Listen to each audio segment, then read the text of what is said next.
What is up, y'all? How you doing? Haven't been on here in a minute, have I? I know I've been saying I'm gonna try to make it a point to get on this channel and bullshit more, and I just can't keep it consistent, can I? Anyway, let's see if we can get a couple of y'all up in here. Still kind of waking up. A little bit sore. Me and Leah went to the gym late last night, which we haven't done in a long time, so I'm waking up a little bit sore this morning. Oh, I might share this, possibly. Maybe. Let's see. Hang on.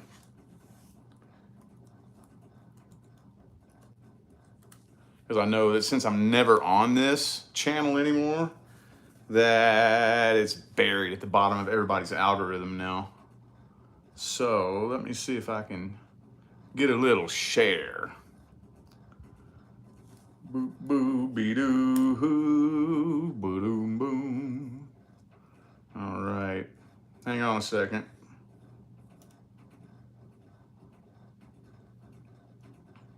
All right, there we go. All right, let me give this a real quick share.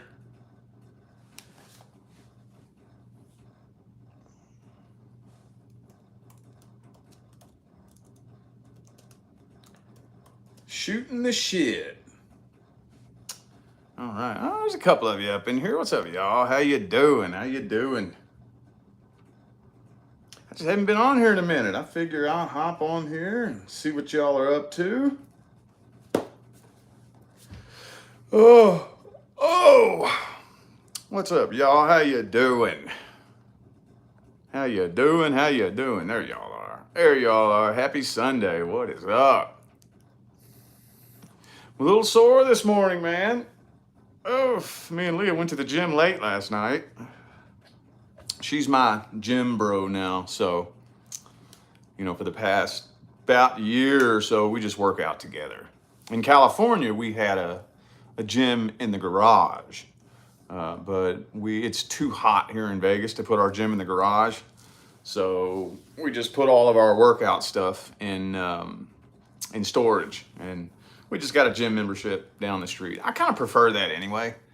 I mean, yeah, it's cool to be able to have like a weight bench and a treadmill and whatnot in your house, but I don't know, there's just something about going into the gym and having the freedom of all this other kind of equipment, So that's what we've been doing since we come back here to Vegas. We got one of Peloton treadmills, man. And I'm so torn because we have a place downstairs in like the big main front room where we could put it. And we've gone back and forth debating, like, do we want a treadmill and stuff like that in the very front room of our house? So far we've kind of decided against that. I don't know. My main thing is for Christmas. Those of y'all who have followed me, I'm like a Christmas freak. We got a 12-foot Christmas tree, dude. And because in the California house, the front room of the house had 20-foot ceilings, So we got a fucking 12-foot Christmas tree. It was Leah's idea. And we ended up getting another house with 20-foot ceilings in the front room. So I can't wait until Christmas time comes. We're going to throw that fucking 12-foot Christmas tree in that front room there. And I'm like, man, I don't really want to have like a treadmill there in the front room around the holidays. Maybe after Christmas, we'll see, but I don't know, man. We might. But there's just something I like about just going to the gym yourself, walking into the gym. There's the freedom of all the other equipment that you want to use and whatnot. And so anyway, we went in late last night and I kind of beat myself up a little bit. Anyway, though, what y'all up to? Who we got up in here? Debbie, always here. I am, is it Shylene or Shalene? What's up, y'all? How you doing? I know I said I'm going to try to get on here more regularly and try to make this a routine again. And I just can't seem to stay consistent with it, can I? It's mainly because I'm a fucking boring person and I don't really have that much to talk about anymore, you know? Not a whole lot has changed lifestyle wise over the last 3 or 4 years, you know? I mean, I'm constantly growing as a person, you know? I see things very differently from one year to the next, and, you know, but other than that, lifestyle wise, my lifestyle's pretty much been the same since 2020, you know? So, not really a whole lot to talk about. Other than you all know the fact that I just picked guitar back up. That's a new thing. That's a new thing. I'm super stoked and super excited about that. Looking into joining a band. And yeah, I'm stoked about that, dude. I never, ever, ever truly believed that that would ever happen again. I really didn't.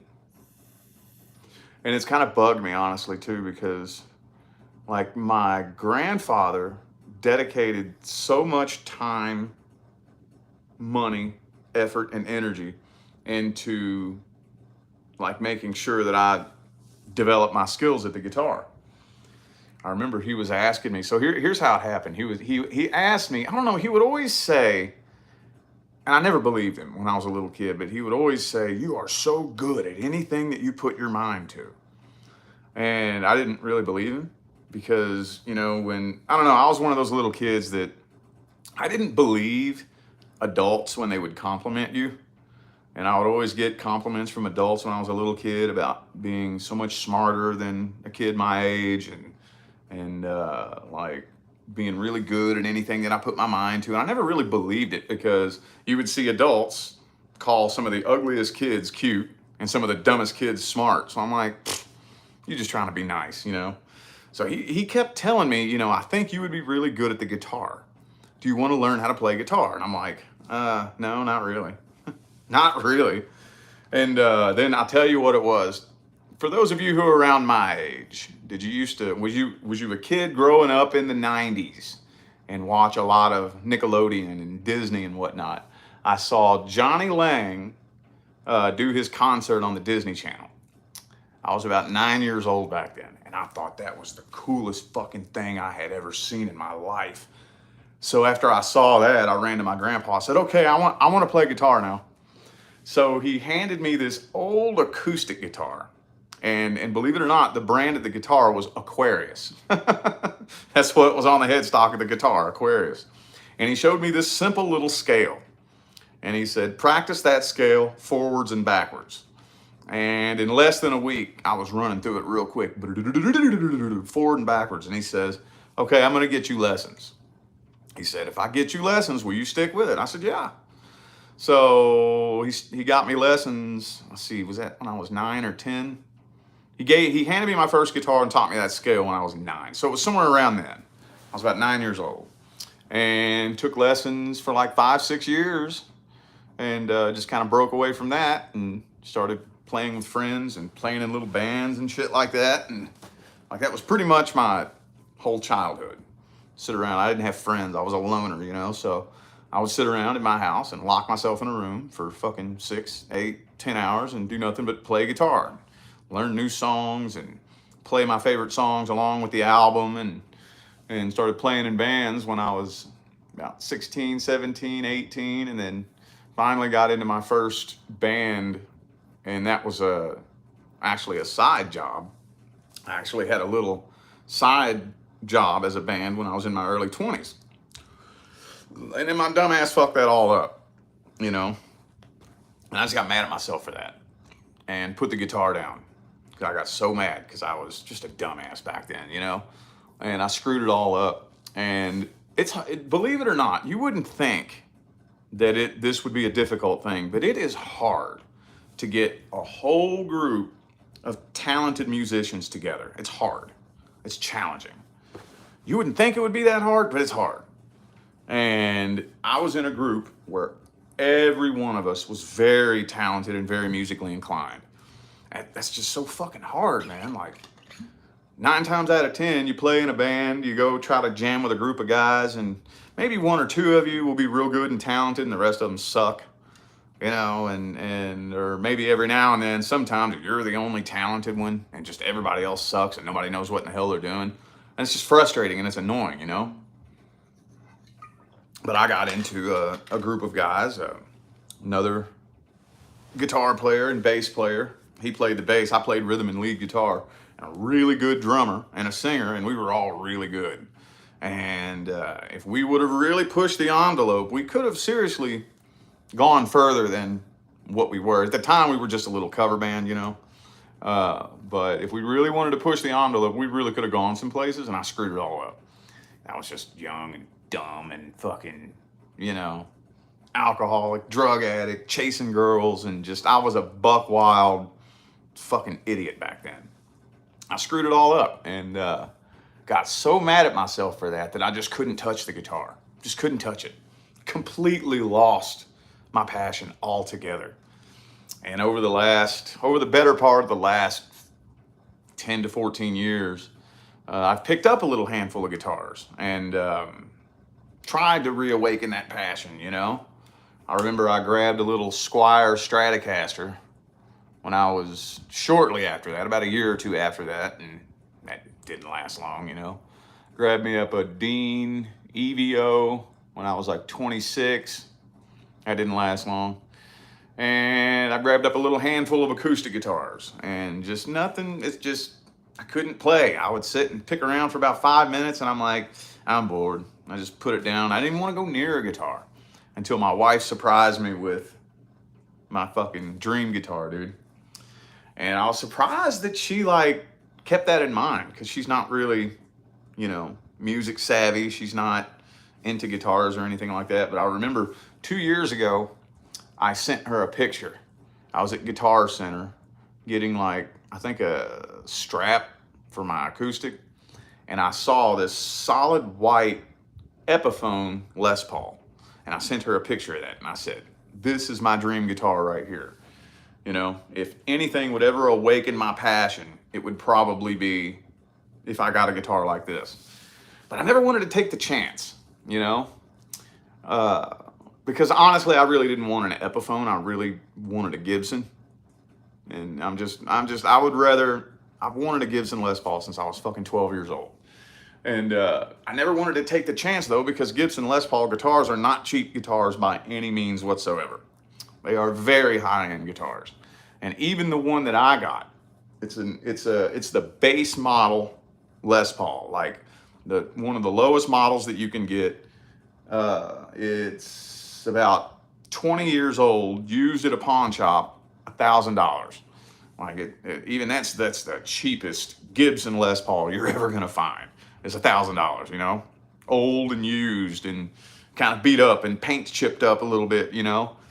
So I didn't want to take the chance on spending $1,000, $1,500, $2,000, $3,000 on a guitar and just not being interested in it. But it was her idea that day. She was like, let's get it. I was like, are you for real? She's like, let's get it. And I was like, oh shit. So we got it for $850. We got it for $850. For some reason, I don't know why at the pawn shop they said, if you put it on layaway and come back and get it, we'll give it to you for $850. I was like, okay. So we put it on layaway and I went back and got it the next day. But man, it just reawakened and re-sparked my passion like nothing in the last 14 years, dude. It's fucking crazy. So anyway, yeah. So that's a new thing. That's something new that I've been into here lately. But other than that, not a whole lot going on around here. What y'all up to? Yeah. Yeah, well, I mean, that was kind of Leah's spur of the moment idea. When we were shopping that day, we were just going to go into like a Dollar Tree or something like that. She goes, let's go into this pawn shop. And I was like, why? For what? I don't need nothing in a pawn shop. And I think in the back of her mind, she was like thinking, because she went straight to the guitars. I didn't even go to the guitars. I just went to the guns. I was looking at the guns. I was like, I've been thinking about getting me a new Glock, you know? So I went over to the guns. I was looking to see what kind of little Glocks they got there. And then she pointed to one and she said, isn't that the kind of guitar you like? And she pointed at a 50s reissue Les Paul standard, but it was a left-handed guitar. And I said, wow, good job. Yes, that is the kind of guitar that I like. But that one's a left-handed guitar, you know? and it was like 1,300 because it was a standard. And then she pointed a little ways down and said, "What about that one?" And pointed out the one that she got me. And I was like, "Oh shit, solid white. That's what I've been wanting. Solid white Gibson Les Paul, you know." And man, it reawakened my passion. Now I'm obsessed again. So I'm definitely looking into probably grabbing another one here very soon. But you know, I'm gonna wanna, my next one, I would rather not get it used. I mean, I guess if I see a good used one that I like, okay, but I would rather get a brand new Honeyburst Les Paul Standard is the one that I really want. So anyway though, yep, so that's what I've had going on here. That's about the only new thing that we got going on around here. That's about it. Yeah, it blew my mind when she said that. I was like, you know how much that guitar is, right? Like, do you really want to spend $1,000 on an old used guitar? I'll show you. Look, I'll show you what kind of shape it's in. Hang on a second.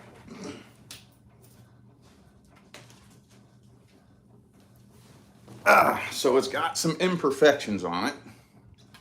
So you can very clearly see that some of the finish is worn off here. There's a big chip in the paint down here. It's got a little chip right there. Has a crack in the headstock here. See that? And it's got some buffs and scratches. I don't know if you can see on camera. It's got the finish worn off on the back. Not in perfect condition. Still, I was like, you want to spend $1,000 on an old used guitar for real? It's not like her, you know? And I was like, fuck yeah, dude. Absolutely.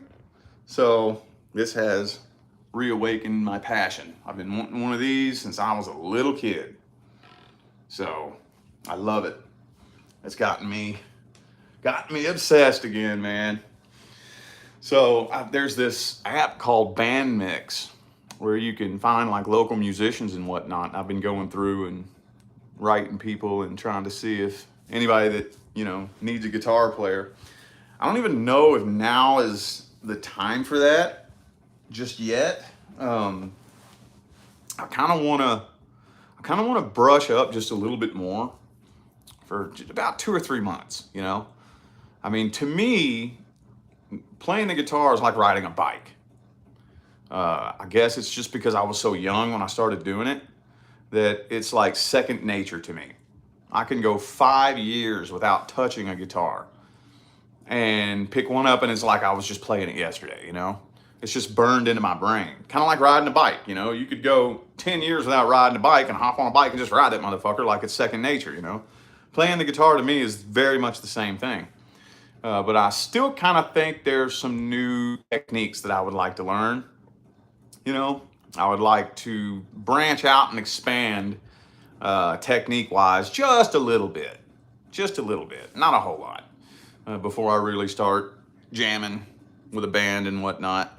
Because, yeah, I don't know. I just want to take things to the next level, you know. So I don't know if right now is the right time for me to jump into a band. Maybe. But I'm not trying to be a career musician. Abso-fucking-lutely not. I do not want to make music my main source of income at all. I just want to be in like a little cover band or something like that and play some gigs on the weekend here in Vegas. That'd be fucking awesome, dude. I would love that. I would love that. It's fun, man. It really is fun. I had so much fun back in the day, but I was a wild child back then. Now, I wouldn't quite be able to do it like I did back in the day, you know? Not quite. But I still have some fun with it, though. Yeah, no, I plan on getting a Strat. I plan on getting one, yeah. I'm not, no, I mean, aesthetically, I think the Les Paul is much more beautiful than the Strat. Aesthetically, the way they look. Ergonomically, though, back then, I thought that the Stratocaster was more comfortable than the Les Paul. And I don't know if it's just because that was many, many years ago when I was very young, or because this model of Les Paul has a little bit of weight relief. Now this is a Les Paul Studio, so aesthetically it's a little bit different than your average Les Paul Standard. Mainly the biggest aesthetic difference is it doesn't have binding around the body. If you see your average like Les Paul Standard, it has binding that holds the top onto the body, and you can see that strip of binding that runs around the body. But another thing in these studios is they have some weight relief to them, because your average like 50s standard Les Paul Gold Top, I'm sorry, is heavy. Heavy. At least I know people complain about them being heavy all the time. I remember I was 16 when I played one for the first time, and it was the most ungodly, uncomfortable thing that I'd ever played in my life.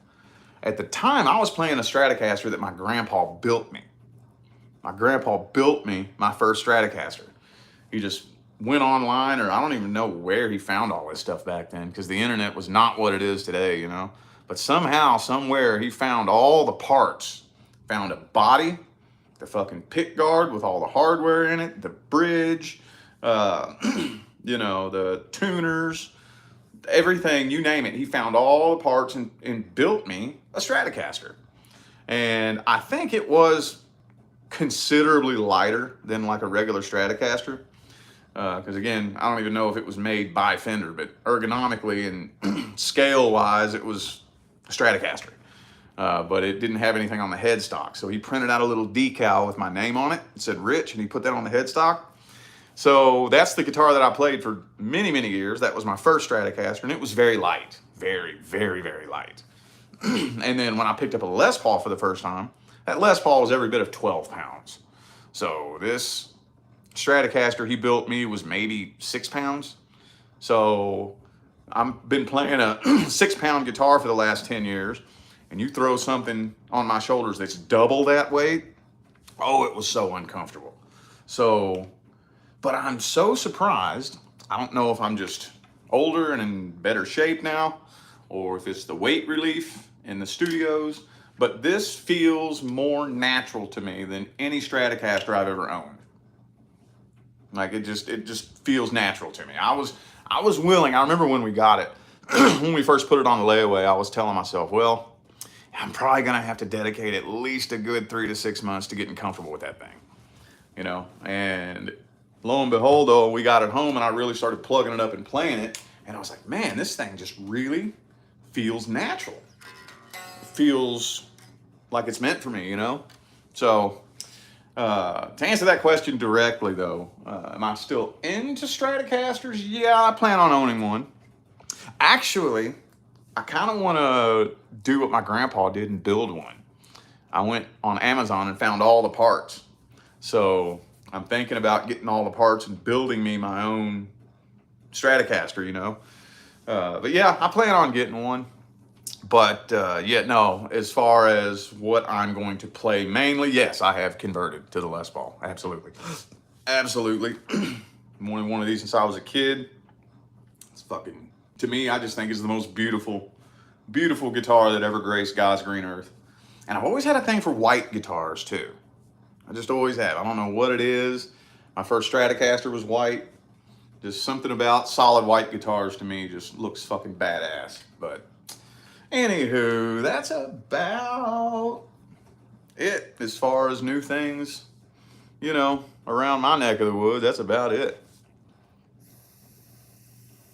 Well, no, actually, all my equipment is downstairs, so I can't really bring that stuff up now.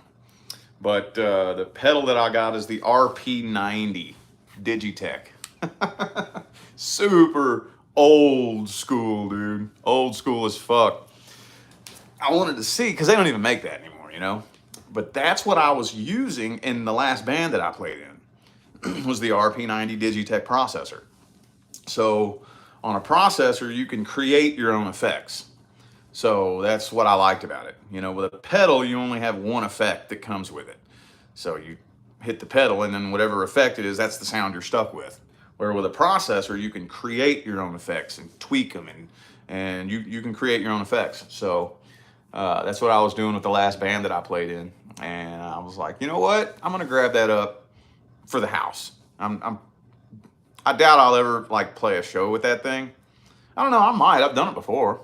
I played many gigs with an RP90 Digitech, many gigs, and fucking rocked the house, you know. But now I don't know.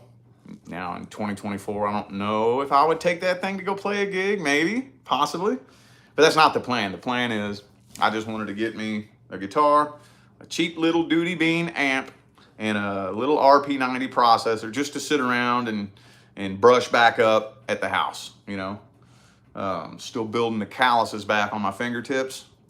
I hadn't even thought about the fact that you know, I'd lose the calluses on my fingertips. So I'm still building that back up. Just still knocking all the little bit of dust off and brushing back up, and you know, for the next couple of months.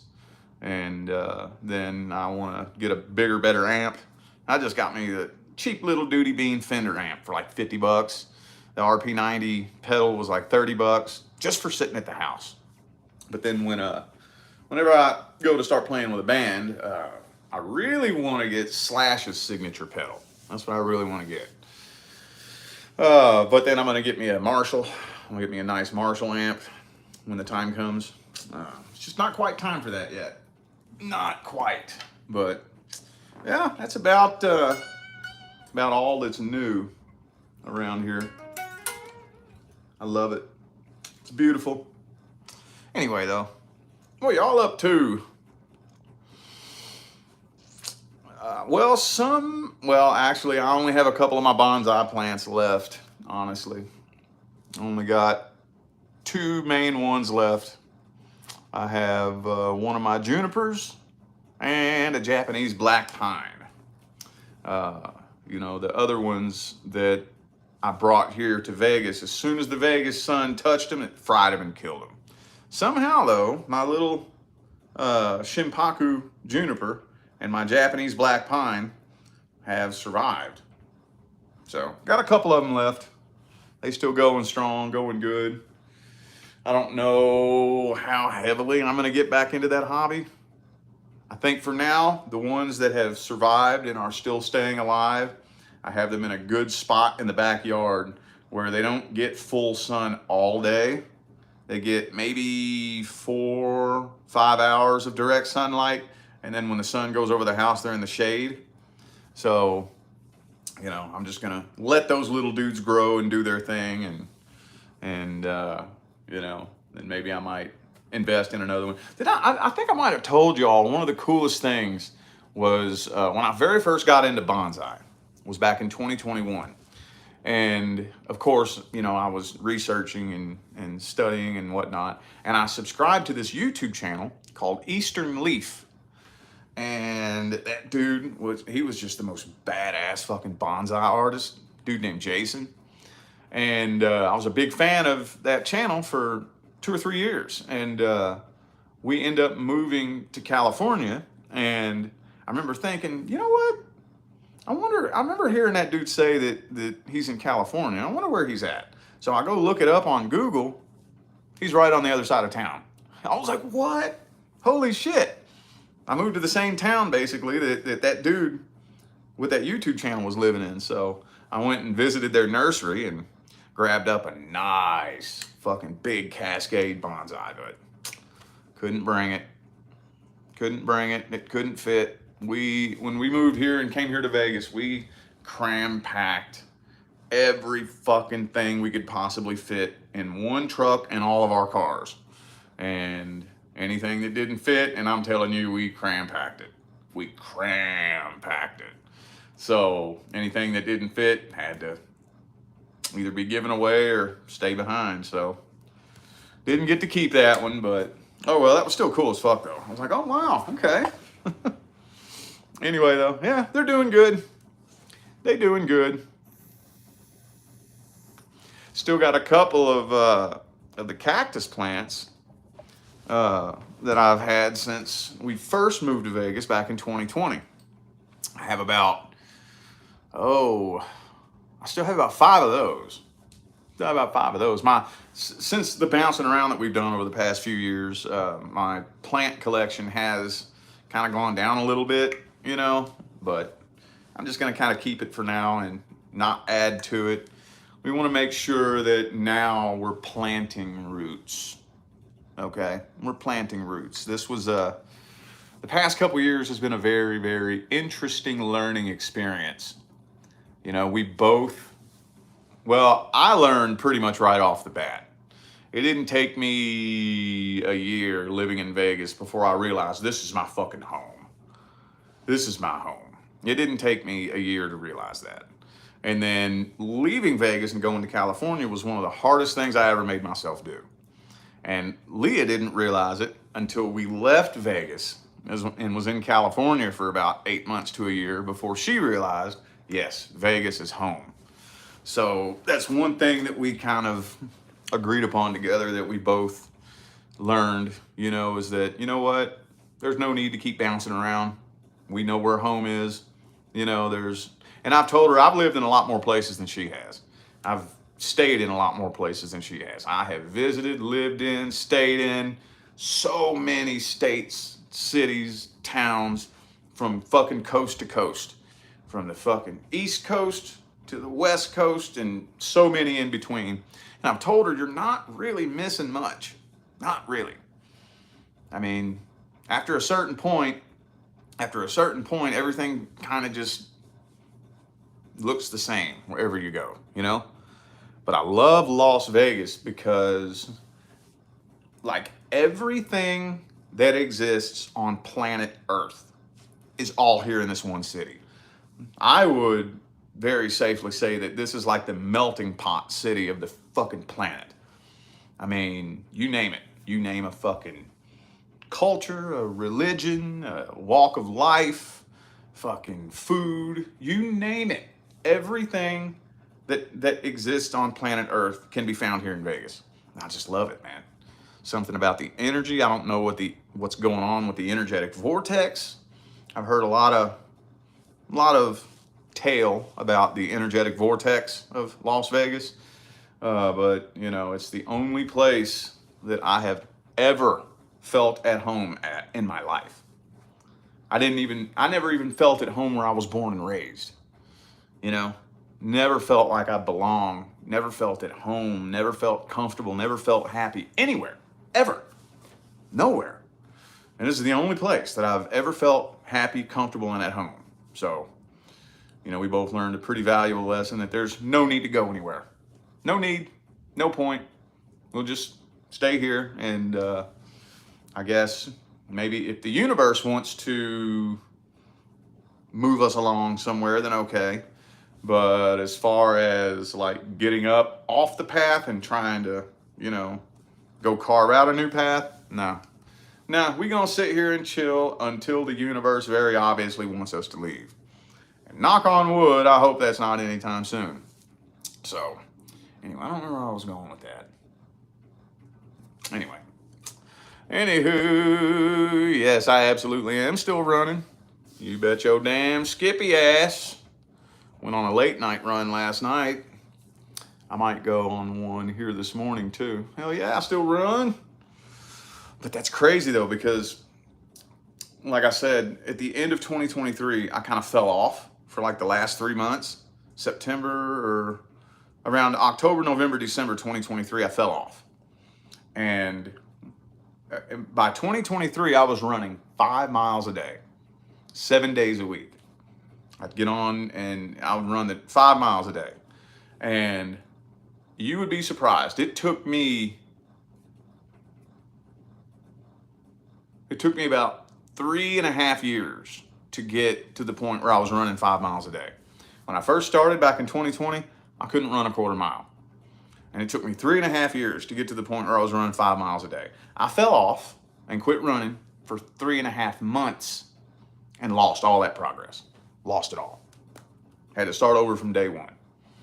Had to start completely over. So, well, I can't really say like day one, because the first 2 years that I was working out, when I had that personal trainer, I had never done any kind of fitness at all. So that 2 years wrote a lot of new connections in my brain and activated lots of new muscles that were dormant in my body that I had never used before. So, I mean, you know, once those connections were made, you can't really go back to day one. I mean, it would probably take me several years to unwire all that. But basically, I pretty much lost about 2 years of progress when I quit running for 3 months. So started back on January, and I've been going ever since. Solid, steady running and workout routine. And it's slow progress, man. It's crazy. It's crazy how long it takes you to build that progress and how quickly you can fuck it up and lose it all, you know? Fucking nuts, man. But anywho, yeah. No, I actually prefer, I was telling Leah last night, I prefer working out like later on. I prefer it like in the evening. She prefers it in the morning. And I don't know, I like it in the evening. When I get up in the morning, see, I'm a projector in human design. I'm a projector, so I get drained very easily. Like when I wake up in the morning, I have a very, very limited tank of gas, as it were. And I almost always have to end up meditating or napping around 12, 1, 2 o'clock to recharge. And it zaps me of a lot of my energy when I work out first thing in the morning.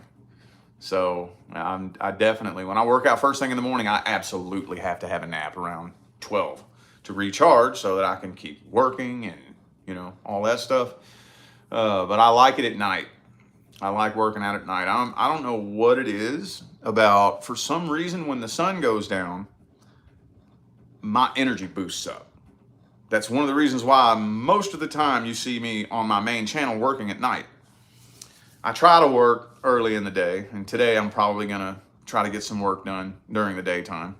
But if it's up to me, I prefer to do my work at night because I get an energy boost when the sun goes down. I don't know why. It's so fucking weird.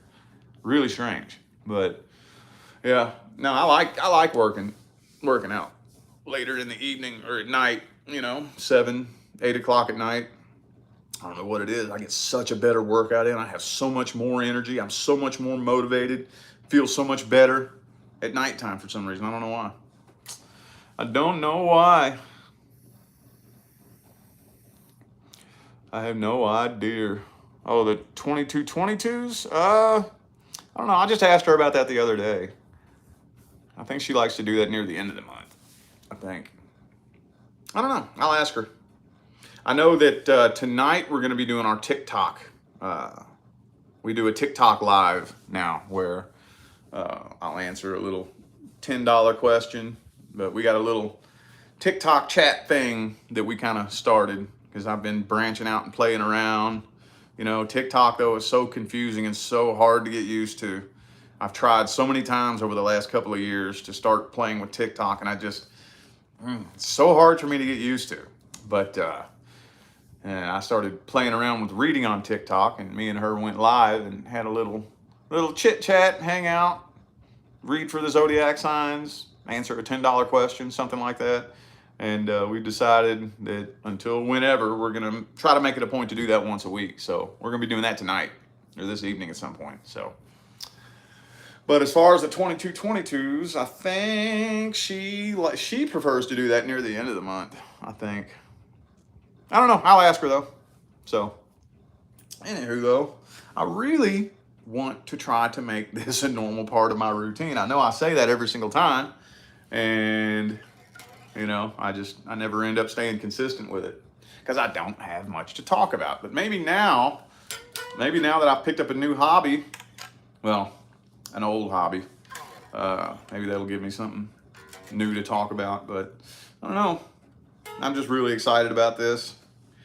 I'm back to being obsessed again. You know, as you can see now, I'm back to wearing my guitar pick holder necklaces because I'm the type that I believe nothing irritates the shit out of me more than a fucking guitar player who never has a pick. That is so annoying. It's like that smoker that never has a lighter, you know? Like if you're a cigarette smoker, a lighter should be part of your attire, right? And you all know you've met that damn smoker that never has a lighter, and it's so fucking annoying. It's like, what are you doing? Get a damn lighter and keep the damn thing. Same thing with guitar picks. If you are an active guitar player, it is your responsibility to have a whole bag of dozens and dozens of picks at your house. You can get a pack of picks for fucking $3, $5 on Amazon, you know? And I take it a step further. I believe that if you're a guitar player, you should have a pick on you at all times. I'm not saying go out and get a necklace, but, you know, at least have one in your wallet or something like that. I like to wear these though. So this holds one in the front and one in the back. So if I'm ever out anywhere jamming, and you know, you're probably gonna find a guitar player that needs a pick. So I got a couple of different sizes and thicknesses here. So yeah, I'm fucking back into it, man. I'm back into it. Back to, you know, learning my favorite songs and sitting around and playing to the album, you know. That was my favorite hobby when I was a kid. I'll just, you know, pick a song that sounds challenging and say, I'm gonna learn that. And I would just sit around and dedicate however long it takes, whether it's a couple days, a week, or whatever, depending on how challenging the song is. You know, I think it's taken me upwards of a month to learn a whole song, depending on how challenging it is, you know. But yeah, back into it, man. And I'm personalizing this guitar and making it my own. So it definitely does not really look like it did when I first got it from the pawn shop. I removed the pick guard and I switched out the tone knobs from those ugly black modern speed knobs that come on the modern Les Pauls. I don't like that. I like the old school classic vintage style of tone knobs. I switched the back plates to this black pearl, and I got some gold screws to put that in there because this obviously has the gold hardware, which is fucking beautiful. The only thing I don't like is whoever owned this guitar before me put these EMG pickups on it, and I don't like that. I don't like the look of that. They sound good. I mean, I'm not one of those guitar players that hates active pickups, but they sound good, they just don't look good. See, this originally came with gold humbucker pickup covers. So it had the gold bridge and the gold pickups and the gold hardware on the pick guard. And to put the damn black EMGs on it, I just don't think looks that great. So at some point, I'm definitely going to be throwing some humbuckers back on this thing. But anyway, that's about it, man. That's about it. Other than that, everything's pretty much the same around here. Yeah. You always got to find a hobby, man. Always got to find some kind of hobby. Especially like, you know, if you kind of live the lifestyle that I do, where you're pretty much just home all the time, you'll go nuts.